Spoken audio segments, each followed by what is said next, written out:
I'm not as ready as I thought I was. My microphone's goofed up here. Anyway, this is Doc with Doc and Lefty. Of course, Lefty is late. You know why? Because he's a liberal and they're never very responsible. Yeah, how'd you like that? Do I get a pow up on the screen for that one? Anyway, I like it when Lefty's not here so I can beat on him and not have to listen to him whine and drivel. Anyway, I want to say thanks to Ed for the lead in. I want to, I got to meet Jack Hatch out there, and funny enough, Hatch had to give Ed Fallon a ride home. And I told him, I said, listen, you should be riding your bike. It's a beautiful day out today. And Ed didn't seem to appreciate that kind of humor. Anyway, it was pretty interesting what they had to say. Jack was, what he said in the hallway is basically, with Common Core and DHS problems, if Branstad would come and talk and try to get out there and try to communicate and fix these problems, he'd be more than happy to talk with them. Now, I know I'm not in the habit of being nice to liberals. However, I will tell you, working in the human services industry, Jack Hatch has done a lot for the kids that I work with and for. He does a lot for youth homes in Mid-America. He gets a lot of funding done for a lot of these services that these children desperately need. So that is my one good thing I'm going to say about a liberal today. Now that we have our completely irresponsible Lefty in here today, we'll start with him. Lefty, how you doing? By the way, the weather's beautiful out today. You gotta love it. Now, I'm sorry I'm late. I had just a great lead-in for you this time around. You want to hear it? Oh yeah, I'll take it. Even though, or maybe I should save it for next week. Yeah, have at it, man. All right. I was going to say, when I bring the show in and do the whole thing, that and with me as always, the guy who keeps the Al Michaels Lake Placid call on a permanent loop in his head and sleeps wrapped in the American flag, Dr. J. Patrick Bertroche. Doc, how's it going? Oh, it's going great. See, that would have been good if I hadn't been running late. Good. So you've been watching the Olympics at all? No, not 1 minute. Oh, man, you're missing some of the best drama ever. Not one single minute. I don't have regular TV anymore. Well, that's just silly. Do you have cable? No. Dish? No. What do you do? We stream Netflix and Hulu over the internet. That's it. Well, you should have plenty of time to get topics ready for the week then. What do you? I'm just saying. I'm just saying. You're not even watching TV at home. Not even watch TV. Nope. We watch TV at home. Just we don't watch what's going on right now. Yeah, but then you have to you can't just use the remote to click. You have to get up, go to the computer, change it around. Nope. Really? Smart TV. It's fantastic. I'm so old. The age we live in. Anyway, hey, Frank, now I'm going to tell you, I've been watching curling has been the thing I've been watching. Okay. And curling is, I don't know what it is. It's like shuffleboard on ice. And I can see how the Canadians dreamed this stuff up because I could see them sitting around drinking going, hey, listen, let's shove this rock down the ice and see if we can knock somebody else's rock off. Well, I guess it's been something that they've done for a really long time. This isn't new for the Canadians. No, and I mean it's really quite fascinating to watch, especially a guy like me that, is in quite a bit of that enjoys the psychological aspects, So it's been a lot of fun watching. The one disappointment I have with this is that the Swedish curling team does not sound like the Swedish chef from the Muppets. Now, Frank, do you have that? There you go.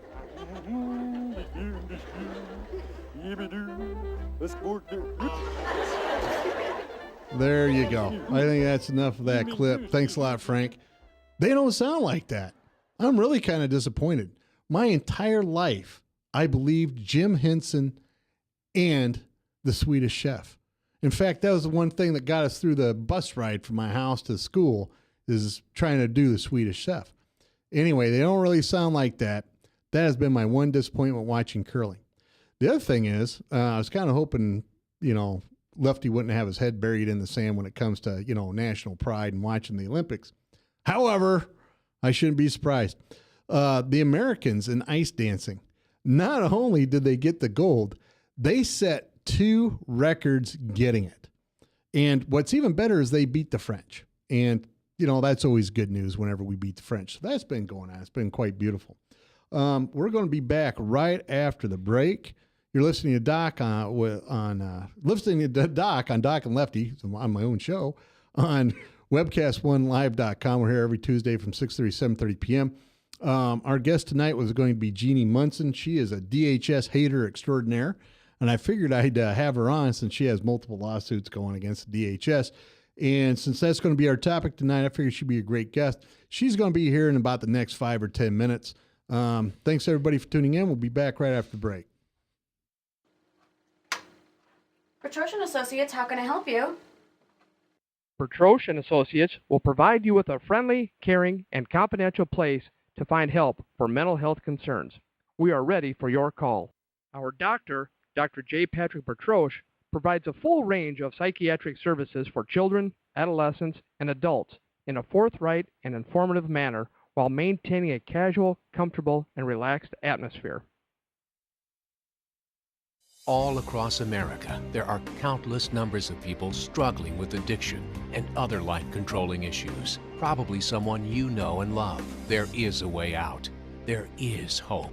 Transformations Treatment Center in Delray Beach, Florida, has a unique approach to substance abuse treatment. Call now and ask about our Guaranteed Success program or log on to transformationstreatment.com. Transformations. Change your life. Change your relationships. Transform your world. From the RE/MAX Real Estate Concept Studios, this is Webcast One Live. Hey, welcome back, everybody. Thanks for sticking around through this first very doc-heavy segment. I know that most of the folks out there would appreciate a more, I don't know how you would say, non-doc-heavy segment usually. However, hey, now he got Doc and Heavy into this conversation at least twice. And I want everybody to know I am down at least 19 pounds since the end of December. No, you're looking pretty svelte there, my I friend. am. I wouldn't say svelte. Frank is svelte. Yes. I mean, and stylish. I still have my old, I have my shirt, I have my glasses, and that's what I have. And your American flag. I'm down about And my American flag. I'm down around between 6 and 7 since the last 3 weeks. You're down what? About between 6 and 7? I noticed it. I just thought you'd shaved your beard a little bit. Just so it's starting. It's starting to be noticeable, just a little bit. That's good because at one point, man, you were kind of studly looking. I used to be. Would almost make Frank gay, I think. At one point. Well, I don't. I don't think so. That doesn't seem. Oh, to he's be blushing back there. That doesn't seem Maybe that doesn't seem to be a choice that he'd be willing to make. No, he wouldn't. I'm just saying that's how good looking you were. Anyway, we are in the midst of a legislative session that I think in the next couple of weeks, I believe that everybody has to have their bills in to be debated. And that might have actually been today. I think the deadline was in the next day or two, but don't quote me on that. And that's essentially is like if in the first 6 weeks or so of the legislative session, you don't have your bills in, they won't be debated. You'll have to wait until the next session. Except for taxing, spending, and other sort of housekeeping, state business stuff. So your abortion bills, your veterans bills, your LIHEAP bills, those sorts of things need to be on the table in committee right now, or they're not going to get to the floor. Yeah. So one of those bills that's in the works right now is this bill to reopen. Or to close, I think, actually, or to reform the girls' home at Toledo. Now, this. They had last week. They had sued to keep it open. Well, here's what happened. All right, fill us in. We know that we talked about this very briefly right after the whole thing happened. You have a history of you've been connected to the girls' home in Toledo in your professional capacity. You have seen young ladies that have stayed there. You've seen young men who've stayed there over the years. That's correct. I can't say who I've seen. But yeah, you have seen patients there. You are familiar with how it works. Yes. You're familiar with the culture out there. You know about the town, and you know about the home's role in the town. You're experienced. I'm just setting you up as you're the experienced guy here. Oh my God, I'm the expert, Frank. Right. I hate being the expert. So the governor found out, a report came through the, and I'm going to fudge the name of the organization, Iowans Disabilities Organization, and I can't remember the entire the entire name of the organization. I apologize for that. Came out with a report, a pretty damning report of the conditions at that youth home in Toledo. People kids being kept in isolation, improper holds, all kinds of nasty kinds of things. Hang on a second. Hey, Frank, you all right in there? All right. Lefty's talking. There. Aha. There you go. Hey. He was, I don't know what he was watching, but it looked, I have seen that very same look on your face when you used to live across the way from me. Oh, what? Sitting there watching your computer all the time. Oh, sure. Sure. So when this report comes out, Governor Branstad, through unilateral executive action, closed it down. Said, we got to protect these kids. We got to close it down. They got to go elsewhere. A lot of the girls who were there went right home because they were ready to either age out or they had received maximum benefit, and he closed it down. A few legislators, I believe they were Democratic, said, hey, look, Governor, you passed a budget that provided funding for this. You've directed us to allocate the funding for this home. You can't now just close it unilaterally. It has to go through the legislative process, which a district court judge here I think in whichever county Toledo's in, that's another thing I didn't look up, sided with the legislators, the Democratic legislators, saying, yeah, we have to reopen it.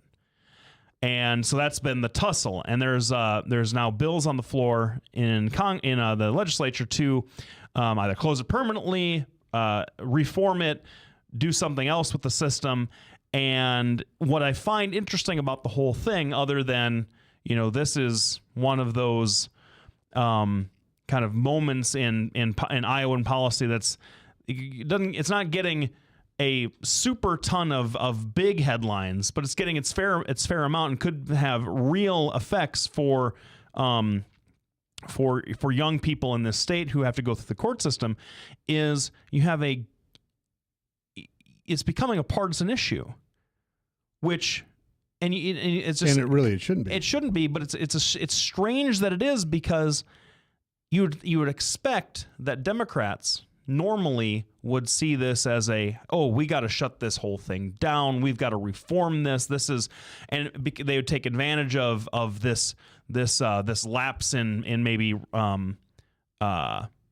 accountability and put it on the governor's doorstep. The one big thing, the one big black mark on his administration, that these were going on and nobody knew about it, right? You'd think that they would do that. We got to close it down. We got to look at that. We got to study the problem. We got to whatever. No, it's the governor saying we got to close it down, and the Democrats saying we got to keep it open, and members of the governor's own party are saying that we got to reopen this place because we're going to put these kids. Well, and that's been part of the problem. I mean, and I know that you were more inclined to keep the place open. Well, you have to keep in mind. Don't get me wrong.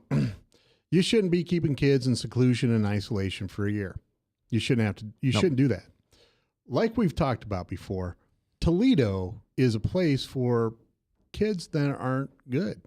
I mean, there are evil kids, and a lot of these kids are evil up there. Doesn't mean you should be throwing them in the hooscow like that. I can tell you that what has happened at Toledo would never, ever happen at my facility. Ever. It doesn't. You know why? Because they come in and have inspections. That's part of the problem with the system we have. If you're private, and this is why, Republicans say we should privatize this. If you're private, you have to go through all kinds of credentialing. People come in and they look at you all the time. Magellan, who runs Medicaid, looks at you all the time. The Medicare people, because a lot of these kids are on Medicare as well, come in and take a look at you. They inspect you. They look at what you do. They look at how you control your environment. That's what they do. And the state has no such obligation. None of the state facilities are required to be reviewed or licensed or anything along that line. Now I can tell you exactly what Governor Branstad was thinking. It's going to be an election year. That's going to be an issue. This thing is horrible, and it's happening on my watch. Mm-hmm. I'm done with it. Boom, out. Well, and that's just what happened. And the problem is, and the trick is that problem has existed since the first time he was governor. It existed all the way back when they first did it. That's how we used to do things. The state had no reason to change, and privately we had all kinds of reasons to change. Now it's time for a break. We're going to come right back. Lefty is chomping at the bit to say something. Thanks for tuning in. You're listening to Doc and Lefty on webcast1live.com. We'll be back right after the break. Thanks, everybody, for tuning in. From the RE/MAX Real Estate Concept Studios, this is Webcast One Live. Get away from us, you need old credit card. We don't have any more money. We're in trouble now. Save us! Help! Somebody save us! Somebody help! Help! Save us!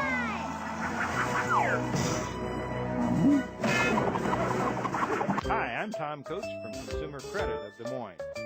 If your credit card's a little too animated, give us a call. Hooray! We're saved! Consumer Credit, you're our hero! If Tom Coates from Consumer Credit of America was your personal webmaster, Tom would filter out all bad debt emails. If Tom was your mailman, you'd never get any debt reduction junk mail. If Tom Coates was a lineman, he'd block any phone calls offering to reduce your credit card debt. Hi, I'm Tom Coates with Consumer Credit of America, and we're still your best choice for credit counseling. We're local, we're accountable, and we can do more. You make the call when the time's right for you. When it comes to competition, there really is none for Consumer Credit of America. Hey, welcome back, everybody. We're talking a little bit about the system. And I say that with a very obvious capital S, because one of the biggest systems in our state. You have education. That's a big system in Iowa. You have ethanol, huge system in Iowa. You have farmers, even like that aren't necessarily corn growers or soybeans or whatever. Big agriculture is a huge system in Iowa. And you have the Department of Human Services. Inside the government is a gigantic bureaucracy in this state. And one of the things that they run, and I know how much you love bureaucracies, and we're going to get into that shortly. But one of the things that DHS, overseen by the Bureau of Inspections and Appeals, the whole court system as well, and the individual county attorneys that work with them, are these different homes around the state. You got Eldora for boys, you've got Toledo for girls, and there's other ones that you know better than I do that I can't come up with off the top of my head. And Toledo was this big scandal last year, and we're discussing some of the fallout of that now that there's legislation to reform the system. Now, Governor Branstad appointed a commission to study the report that came out from the Iowans with Disabilities organization that broke the news basically last year, and is chaired by Jerry Foxhoven, who is the director of the Drake Legal Clinic, a juvenile guy. He was my law school advisor, my student advisor when I was in law school. I've known the guy since 2007, and he is just a monumental child advocate figure in this state and has been for 25, 30 years. This is a guy whose very name is synonymous with child welfare in this state. And his commission came out with, a series of recommendations, but the big three that they found when they studied the problem and read the reports were, one, you had boys at this facility. This is a facility for young women under the age of 18, and there were boys there as well.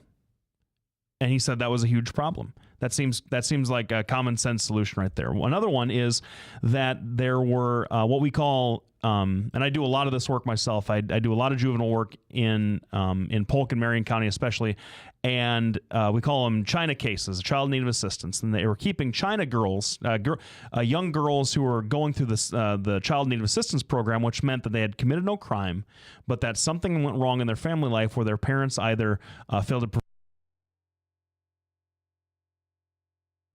something where DHS had gotten involved, and those girls were not safe with their parents anymore or their relatives, whoever had custody of them. They were being housed with delinquent girls who, if they had been 18 or older, would be in the adult criminal justice system. He said that had to change. You can't have girls who had done nothing wrong being housed and being treated the same exact way as girls who had committed crimes. And the third big one was there needed to be a reevaluation of the system as a whole, because if Toledo had shut down, and the interesting thing about this commission was that that Professor Foxhoven ran, was that it didn't recommend closure of the home in Toledo. It was silent on that issue, but said that if the governor and the legislature decided that closure was the most appropriate thing, then we needed to look at the landscape and see whether or not, or if I should let me back up. If those girls were, if we split the system up and girls were going to different facilities rather than a catch-all in the Toledo house and the campus there, then we have to see whether or not it was viable to keep that place open. Because certainly when they looked at the commission, the girls that were still there after the folks went home, who after the place closed, the girls who couldn't go home, there's like, I think he said on the news the other day, there's maybe 15 or so girls still at the facility, and obviously that's not enough to run the facility.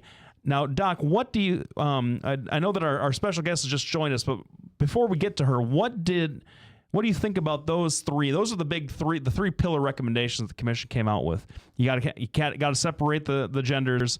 You got to get the China kids out there, and you have to maybe reform the system if you're going to split it up.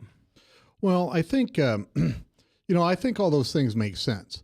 The one thing that they left off is, great, all that sounds good. I'm all for it. Nobody in this room is going to disagree with that. The trick is they need to have regular inspections, number one. Number two, you have to make sure that everybody meets the same criteria to be able to take care of these children. There's been in some facilities I've been in where the nurse has been from the VA and has no experience, none, in child and adolescent psychiatry. There's a lot of other reforms that really need to take place. Those things are a great place to start. It'd be like if you're going into a restaurant full of cockroaches. Well, get rid of the cockroaches, make sure they stay out, and make sure your food's fresh. Well, those are all common sense things. And if the state had to follow the same kind of mandates the private facilities had to follow, this wouldn't even be an issue. All these things would have been already taken care of commonsensically. Part of the problem with separating the boys and the girls, which I think is a good idea. There has to be a way to do that, but there are private facilities that do this. Orchard Place is the one that comes to mind immediately because it's here in Des Moines. Vera French and Annie Wittenmeyer over in Davenport, they have boys and girls together.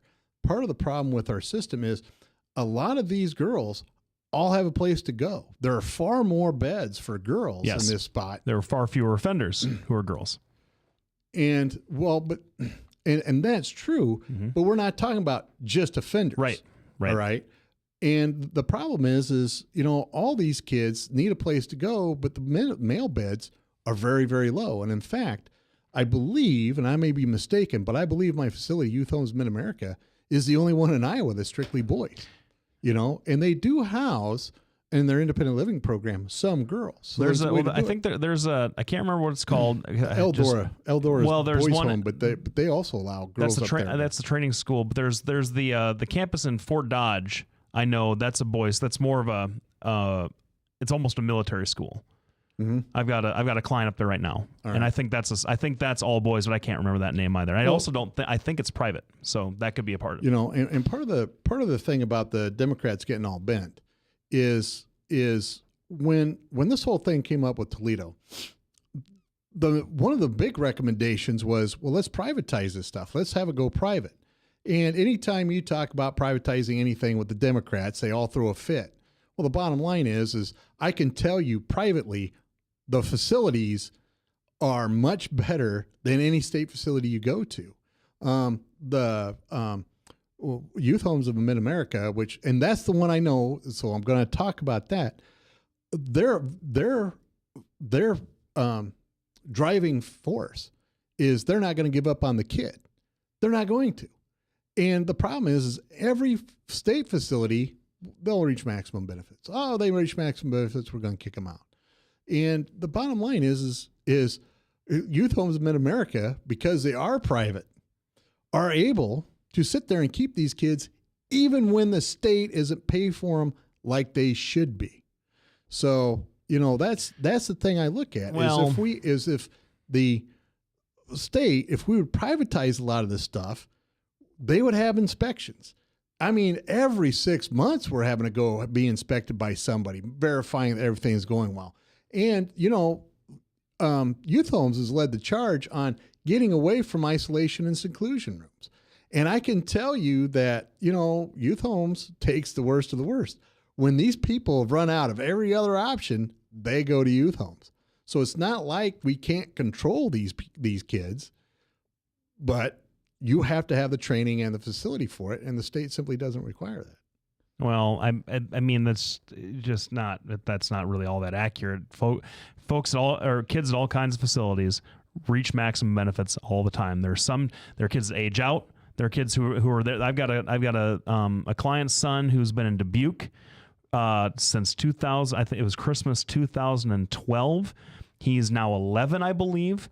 He will either get into a group care foster home, or he will just he'll have to go home to his dad or something, because the school has said, look, we're happy to keep him, but we're getting no more funding for him because he's reached maximum benefit. We can't do anything for him. And this child, Doc, it's not his. He's got behavioral delays. He's got all kinds of the classic sorts of psychological gamut of problems that you'd have in a misbehaving child with those sorts of issues.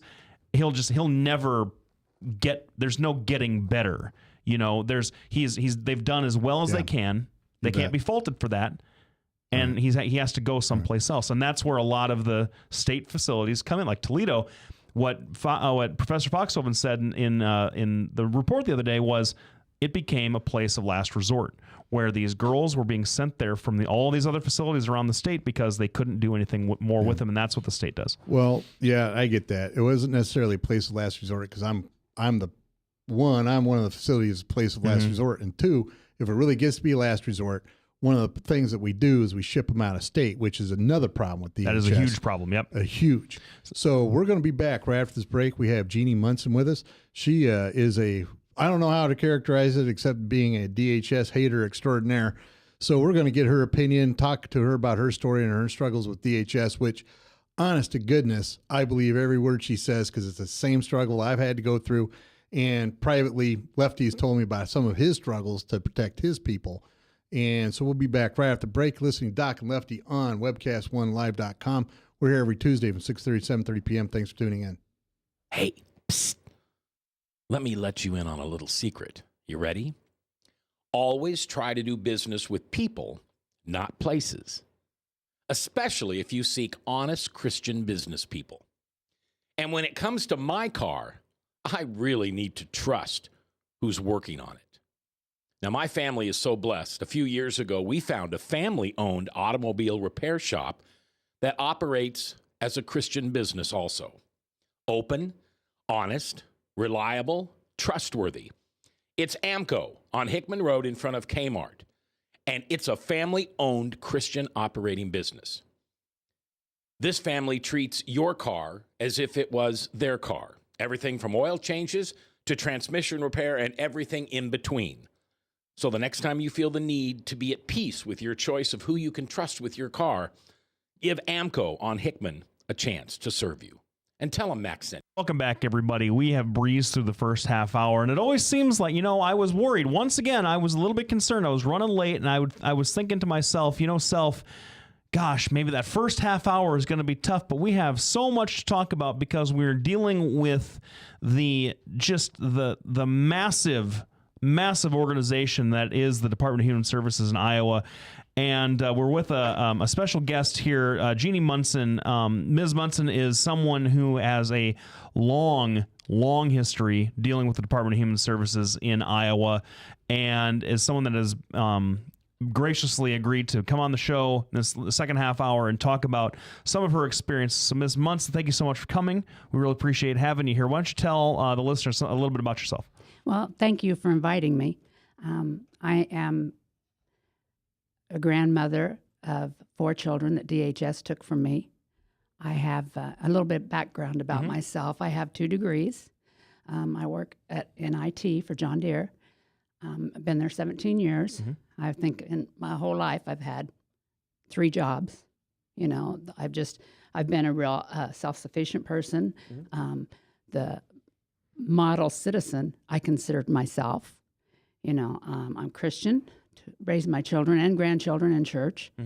And so when DHS knocked on my door and said, do you want your grandchildren? We're going to take them from your daughter and do a China. I had no knowledge of DHS or how to deal with them. So I said, well, of course. Well, they split the 4 kids up and put 2 of them with the half-sister down in southern Iowa and left the other 2 with me. Now, why did they do that? They said that my daughter wasn't taking her oldest daughter to therapy. Okay. And so they were going to China her. So the orders was from DHS to me, from the worker, was to make sure that my daughter took Haley to therapy every week. Well, as a matter of fact, her exact words was, take the kids, she has to take all 4 kids to all of their appointments. Therapy, doctor, dentist. Right. I said, that's fine. And so for 9 months, my daughter did that. And during this time, DHS was they just weren't doing what I thought they would do for the mother. You know, they're supposed to be, they're supposed to work towards unification of the parent. But they never did. Matter of fact, they would come and sit in my house for an hour every week, the FSRP worker, and instead of going to see my daughter. It's like, guys, the kids are fine with me. You know, you need to be working with my daughter. But they really weren't. And when it was all said and done, I had the children for 14 months. There's just the 2. The 2 older ones. Right. And I had all 4 of them every other weekend. Okay. And then I would have them on vacation and stuff too. I'd have all 4 of them. And I wanted all 4 of them because I wanted to keep them together. Right. Because they were close. They'd been together. They'd lived with me previously, and they were very close. Was there a dad in the picture? The dad, one of them, there's 3 dads. And one of them, he's not in the picture now. He got deported. He was illegal. Okay. And then the other 2, they've been terminated. Right. So not really. There really wasn't a dad in the picture. And then when I started getting nervous around the 9th month, they was going to take him from me and not let me have him. So I hired an attorney because I also seen all the crooked things that DHS was doing and how they were twisting our words. And I complained because the 2 little ones down in southern Iowa weren't being taken care of like they should have been. And DHS didn't like that. And when it got right down to it, they just plain didn't like me. And I think that's really part of the reason why they took him. But and this is all up here in Polk County? Yes. Okay. All of it, yeah. And then they changed workers. The FSRP worker, the social worker, the GAL, they changed them all. Well, when the new ones come on board, they didn't know the story. So the GAL went to school and found out from the school that my daughter had been there on Friday to pick up her daughter to take her to therapy. And that GAL threw a fit because my daughter was taking her to therapy, which she was only doing what she was told to do. Right. So she threw a fit. She called the worker. The worker called me. They're all throwing this big fit. And I'm kind of laughing. I'm like, guys, this was the order. Well, they took away Janelle's rights to transport the kids. Okay. Because of that.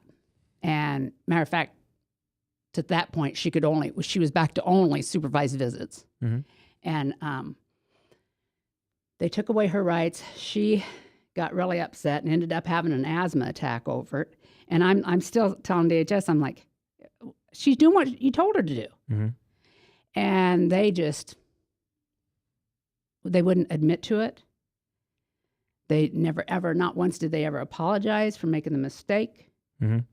And they just ridiculed us more for that. Well, you know, I always thought that the government would never do this to me because why would they? I'm a good person. You know, why would the government step in and take my grandchildren from me? Right. It didn't make sense. But what I found out is nothing that DHS does makes sense. Well, so let me make sure that I have this straight. And just this is a pretty serious topic that we're talking about, and I just want to let everybody know that we haven't reached out to a representative of the department. We're here to discuss Jeannie's experience with DHS, and I have to say this is that this is something that I have come across in very isolated occurrences, and I don't want to let anybody think that we are making the claim this is the rule. This is a tragic story that we're discussing here, and these sorts of things are what need to be fixed, in my opinion, with DHS. But and maybe Doc can speak, for himself. I'm speaking for me. I don't want it to be suggested that this is what the department just does to people. Wholesale. Let me break in a second. Yeah. This has been my experience with DHS. You have some good workers out there. Don't get me wrong. DHS has good workers. The problem is they're few and far between, and the system that we have burns them out quickly, so that only the old rotten ones are left behind. I can't tell you how many times I've had to sit in my office while DHS springs the fact that they're going to terminate this parent's right in my office in front of me. They don't bother to tell me in advance. They don't bother to tell my patient in advance. They don't bother to tell the patient's parents in advance. They just come in here and say, this is the power we have and we can do it. So I understand Lefty is being much more politically practical than I am, but I will tell you, Jeannie's story is much more the rule than it is the exception. And with that note, I'm going to be back right after the break because I need to calm down. I get so mad listening to this stuff. We're going to be back right after the break. You're listening to Doc and Lefty on webcast1live.com. Thanks, everybody, for tuning in. We'll be back to discuss this issue. And, hopefully, since have somebody try to come up with a solution to see what's going on. So that's what we'll be talking about right after the break. Thanks, everybody, for tuning in. All across America, there are countless numbers of people struggling with addiction and other life-controlling issues. Probably someone you know and love. There is a way out. There is hope. Transformations Treatment Center in Delray Beach, Florida, has a unique approach to substance abuse treatment. Call now and ask about our Guaranteed Success program or log on to transformationstreatment.com. Transformations. Change your life. Change your relationships. Transform your world. Whether you're 10, 25, 50, 80 years old and beyond, everyone needs to live within their means.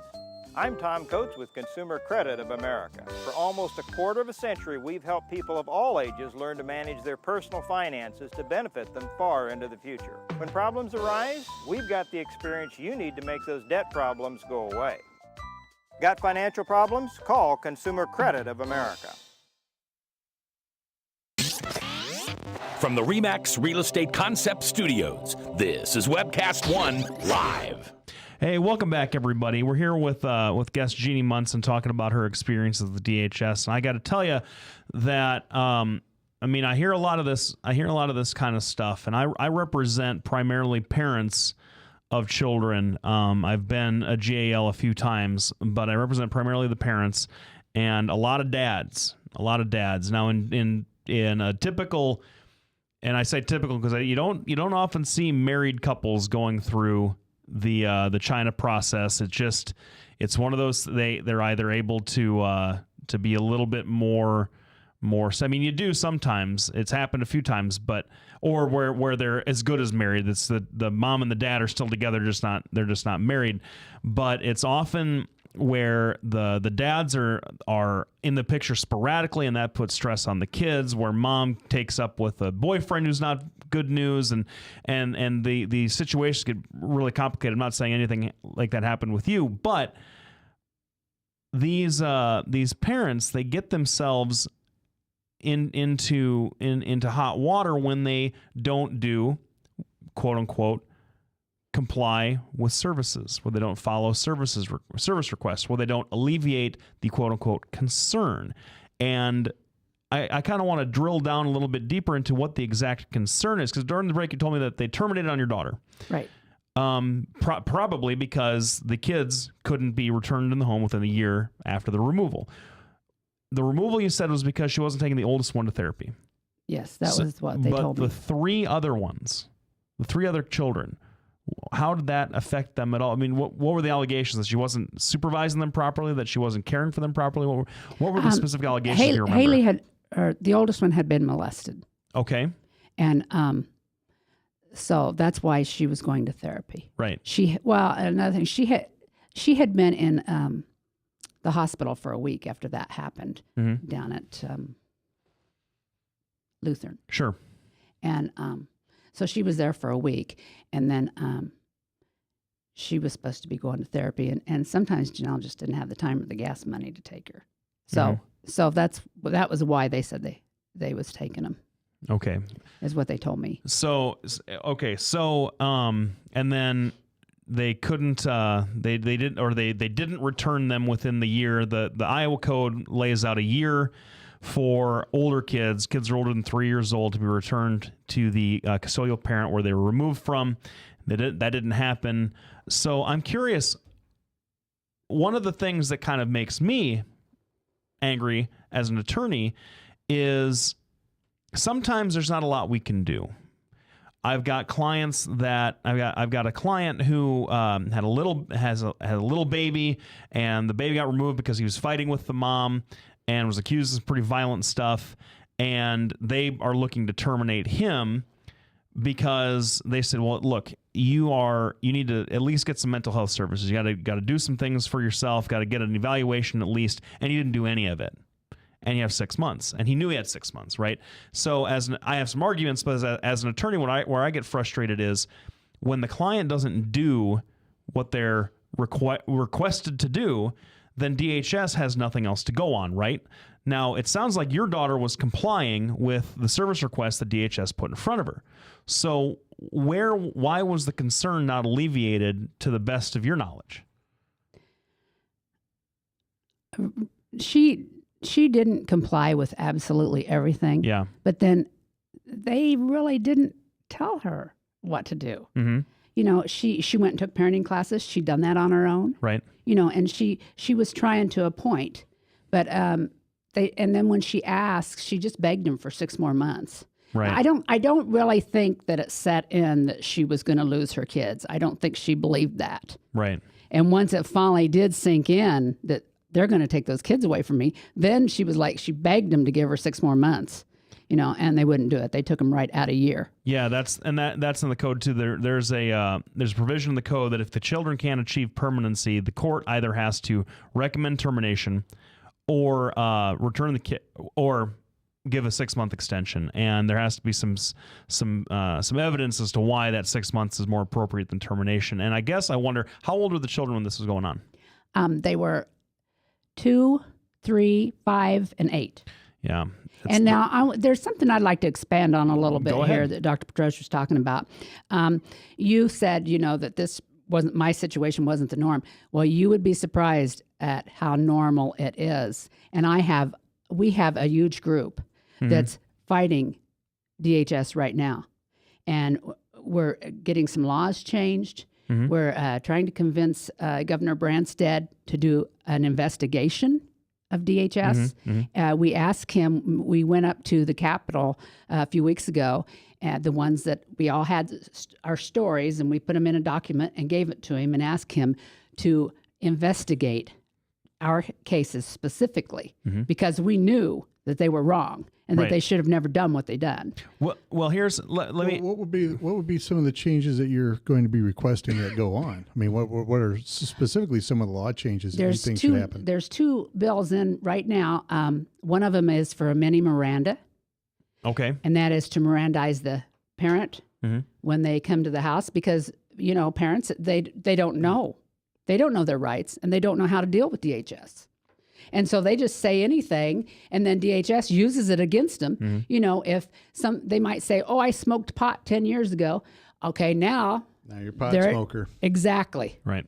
You know, they don't know by admitting things that they used to do, it's going to get them in deep trouble. And all they're trying to do is be honest trying to work out and resolve the situation. And that's not the Exactly. goal of the DHS. Well, and I will say that you have everybody on the side of the state talking about you need to be honest and you need to be forthright and you need to be open, especially with your therapist, because then you can't get the help you need. As one of my colleagues loves to say, junk in, junk out, right? Well, then the minute you are, I have a client right now who graduated treatment, relapsed by going out and getting drunk one night when she didn't have her kids with her. Now that's bad if you're an addict. You can't do things like that necessarily if you have been diagnosed as a drug addict. She went out and she got drunk and then told when she's confronted, she fessed up to it, went and got a new substance abuse eval done, said, I think this is kind of dumb. All I did was get drunk. I haven't touched all those other drugs that I used to do ever since this case opened. And because she was honest and said, I think this is stupid, well, you're not taking your recovery seriously, therefore you're still a safety concern. So, and I threw that back I was able to kind of seize on that. But I guess it's so a mini Miranda's, that's an interesting concept. And I wonder what exactly would be accomplished, because I assume that you mean saying things like the right to remain silent would be the big one, right? What do you think would be accomplished by not talking to the CPA worker or to the DHS worker? Because FSRP, and this should also be noted, the family services provider, resources provider, those are always contracted by other organizations. Yes. They're not actual DHS employees. That's right. So let's let Jeannie answer this right after the break. We'll be back. Thanks for listening to us tonight. We're with special guest Jeannie Munson. You're listening to Doc and Lefty on webcast1live.com. We'll be back right after the break. Bertroche and Associates will provide you with a friendly, caring, and confidential place to find help for mental health concerns. We are ready for your call. We are proud to work with military personnel and their families. Our doctor, Dr. J. Patrick Bertroche, provides a full range of psychiatric services for children, adolescents, and adults in a forthright and informative manner while maintaining a casual, comfortable, and relaxed atmosphere. Our licensed mental health therapists provide individual counseling to children, adolescents, and adults, including couples and marital counseling. Visit our website at bertrocheandassociates.com for more information or call 515-334-9484. Our offices are located at 5525 Meredith Drive in Des Moines, just east of Skate North off Merle Hay Road. Isn't it time to talk to someone? Take care of yourself and your family. Contact Bertroche and Associates. Hey, welcome back, everybody. We're rapidly running out of time, and I was telling Doc and Jeannie at the break, I could talk about this subject for just hours and hours, but we don't have that much time left. So we're here with Jeannie Munson, who is a part of a group. What does your group have a name? We do have. I have a Facebook page. It's Protest Iowa DHS. Okay. And we also have another Facebook page that is to help parents fight DHS and know what's going on, so they'll know how to react to DHS. And that's called Fight Iowa DHS CPS. Okay. So before we broke for a word from our sponsor, I'd asked what you thought would be accomplished by asserting a right to remain silent with respect to DHS, and I have a sort of more academic idea about that, but how you think that would help? Well, because that would give them time to get an attorney and get representation. Okay. And then also... And that's very important. Yeah, because they need to know. These parents need to know what they can and can't do before they ever get involved with DHS, because DHS is going to turn everything around on them, and they're going to say, we're taking your kids, and that's that. And another thing, too, there's another bill that we have, and it's guardianship versus China. Mm-hmm. And the reason we want this is because at one point, the county attorney over the juvenile office was working on the guardianship versus China, and he cut China's by 50%. And not only does that save the taxpayers a lot of money, but it keeps children with families. Explain the difference. What do you mean by that? Okay, China is the child in need of assistance, which is the court steps in. The state becomes the parent. Mm-hmm. Okay, guardianship means that the family member can come in and take guardianship of the child, and there will be no China. Okay, well we have that though. Right, but nobody knows that, and nobody knows it. And this way, if it's a law, it gives you a standing. Well, part of the too. problem is it's not like these people plan this to happen. I mean, usually when DHS literally swoops in, they're just about as bad as the IRS. They're just about as bad as the Gestapo. They come storming in. Half the time they have police with them, and they sweep these kids out, and they have absolutely no idea what's going on. So they sit down at that time, explain what is going on, and these people who have just suffered an emotional trauma second only to the death of their child or maybe divorce are sitting here trying to do what they're supposed to do. Now, this is completely unofficial. What happens half the time is the ones that are truly scummy will sit there and play the game and understand that the game is going on. Other people are like, well, hey, what's going on? They're mad because they get their kids yanked. Now they're behind the 8 ball.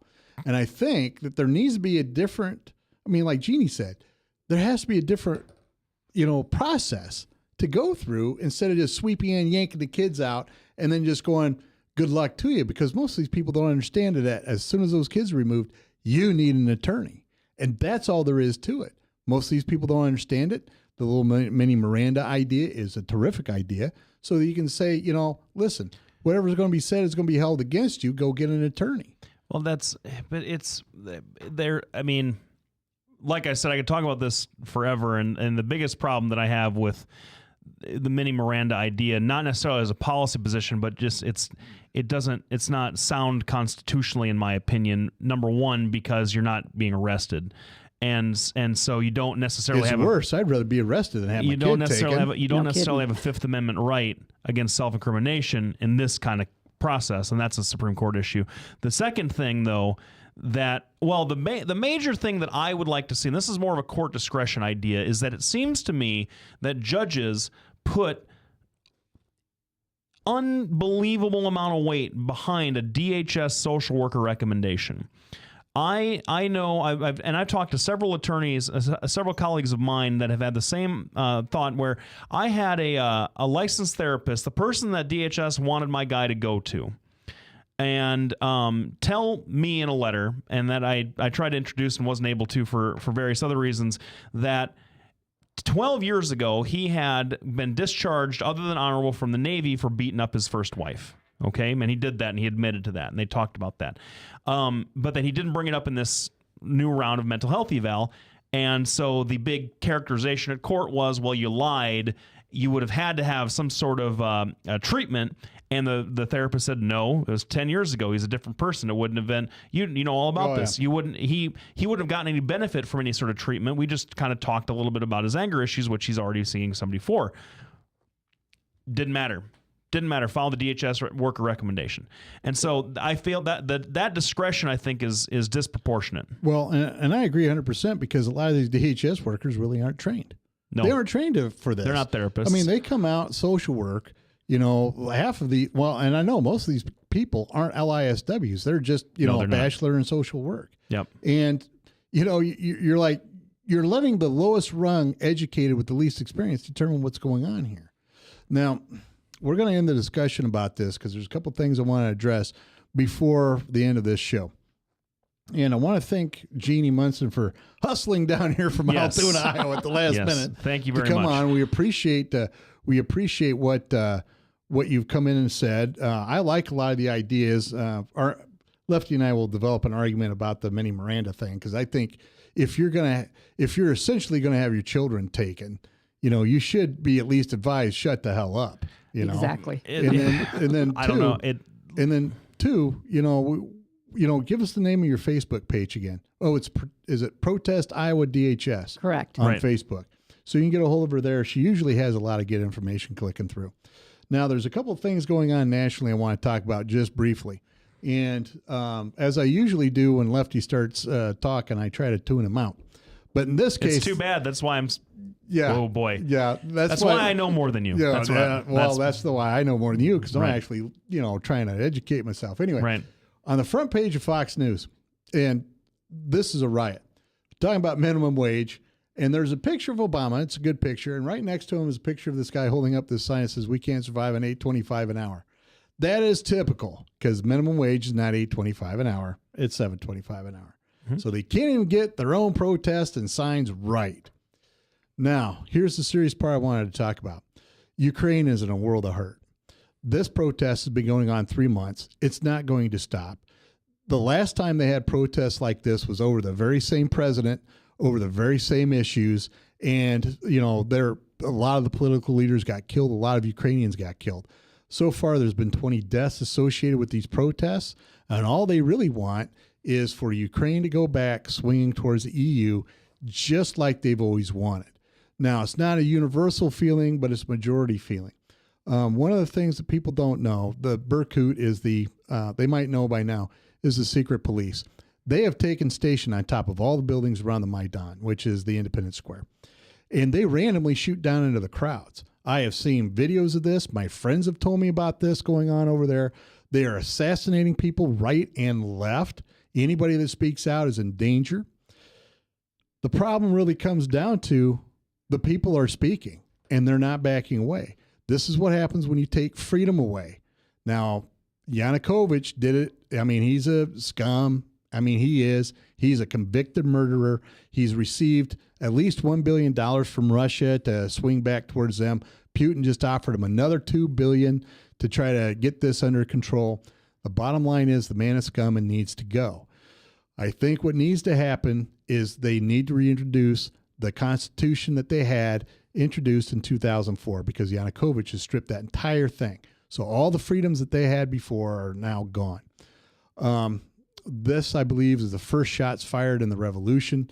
I know that a lot of my friends over there have picked up weapons, have picked up guns, and are willing to go to the street to fight. So tonight I want everybody to pray for peace in Ukraine because it's a great country and it's just sad that they have this kind of leadership. Now, I always hate ending on a bummer note, but that's really what's going on over in Ukraine, and it's going to have worldwide impact. It's going to impact the Russians. It's going to impact the Europeans. It's going to impact us. Anyway, thanks everybody for tuning in. You got any gigs coming up this week? Got a show on the west side on the 28th, and I'm playing a gig with a buddy of mine in March over in North Liberty. Or North Liberty, Iowa? Mm-hmm. Okay. Where are you playing there? I can't remember the name of the place. I can't remember any names today, but well, it can't be that many places. It's a newish restaurant that wasn't there when I lived over there. But I've eaten there once, and it's more of an Irish pub kind of deal. Oh, just right up your alley. Yeah, good I love folk it. Singing. I love it. And all that stuff. So, all right. Well, we want to thank Jeannie Munson for coming in. Well, as always, we want to thank Frank, who for the most part does a pretty good job. So thanks everybody. We'll be back next week from 6:30 to 7:30 p.m. Any particular topics you want to talk about next week? Next week, we're going to talk about why everything you say is wrong and why everything I say is correct. I'm so correct. Stay tuned for that battle next week. I'm so partisan, I don't even say the word right anymore. Good night, everybody.